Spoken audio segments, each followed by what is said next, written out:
Hey guys, Bassmaster Elite Series Pro Destin DeMarion here to talk about something that I don't think a lot of beginner anglers really understand, and sometimes even expert anglers don't truly understand, which is the power and the action of the rod, and selecting for different presentations and how to kind of pick that out based on that. So I'm going to talk about a few different variations of powers, what it means, as well as the actions and what they mean and what applications for each of those I really like them for. And specifically, let's start with a I've just got a frog tied up here. This is an extra heavy. This is a Cashion Elite 7.4 extra heavy. So that's about the highest power rating that they're going to do on a casting rod. This one is also a fast action. So let me show you kind of what that means. The tip isn't going to really flex a lot. Okay, this is an extra heavy. So basically, the power in it is going to be the how much backbone it has. So where in the rod it's going to flex, which is down towards the bottom.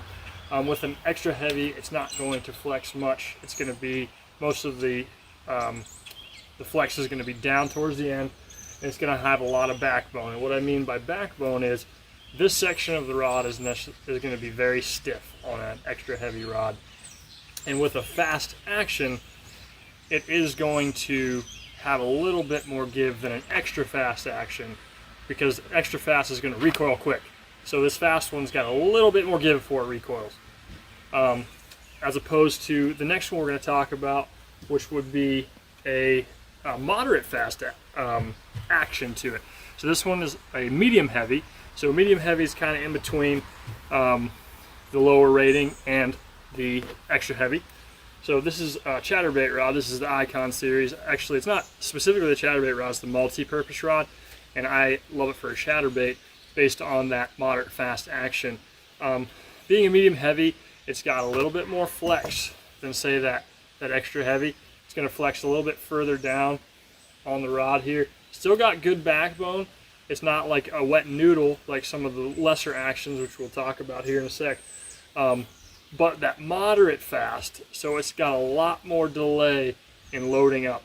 So this comes in handy when you're crankbait fishing with top waters. You don't want to pull it away from them.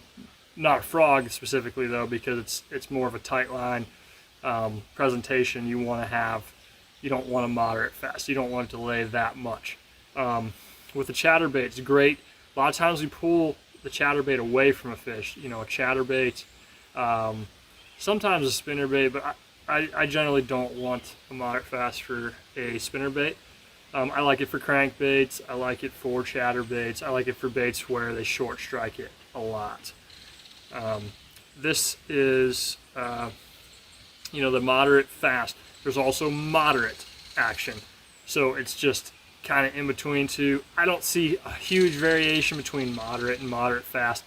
Just any rod that has moderate action is generally got more flex. It's got that more parabolic bend to it. Great for those top water treble hook presentations, jerk baits, crankbaits, that kind of stuff. That's what I would look for. As far as power rating for those specific applications, medium heavy can be good for a lot of them, up to heavy. It varies a lot more because jerk bait I like a lot more flex. Sometimes I want a medium, moderate, moderate fast, that allow them a lot more time to eat that bait, so I don't pull it away from them, and it just loads up really nice, and you can fight that fish really well too. That's another big thing with that moderate fast, that parabolic bend with treble hook baits. It makes it, and chatterbait for this moderate fast, it just makes it a lot better for fighting that fish too. Treble hook baits have a tendency to come off very easily, so having that little bit of extra play and kind of wimpiness in the rod a little bit helps you fight that fish and not pull those treble hooks out. The other one I'm going to talk about, I'm not going to specifically go into every one, I'm just giving you a taste of each one. This is a spinning rod, but the action principle applies the same as a casting rod. So this one is a Cashion Icon Series, is a 7-foot medium fast action. This one's got a medium. It's got quite a bit of play in the tip. As you can see, it flexes just a touch further down. It'll go just a little bit further down. Doesn't have quite as much backbone as, you know, the medium heavy, the mag heavy, or extra heavy. It's that fast action, so that recoil is a little bit slower than an extra fast, but quicker than a moderate or a moderate fast. This is great spinning rod wise for applications like a drop shot, Ned rig, a wacky worm is what I got on this right now, Texas rig, weightless Texas rig Senko. Stuff like that, this really is a good action. Sometimes I will beef it up to a medium heavy if I'm making really long casts, if I'm fishing heavier cover with my spinning rod in this case. I will beef it up just a little bit. And you know, with the spinning rod, I pretty much only use 3. I use a medium light, I use a medium, and a medium heavy for spinning rod applications specifically. When I get into heavier applications, most of the time I'm using a casting rod for that, because it's just got more power than a spinning rod. You're not going to have a lot of the slippage with the drag, even if you tighten it down. The casting the casting rod setup is a lot more heavy duty for those kind of applications. So this one, this one's a medium. I like the medium light for drop shotting, throwing hair jigs, throwing really finessey stuff. Maybe really like a light flick shake type thing.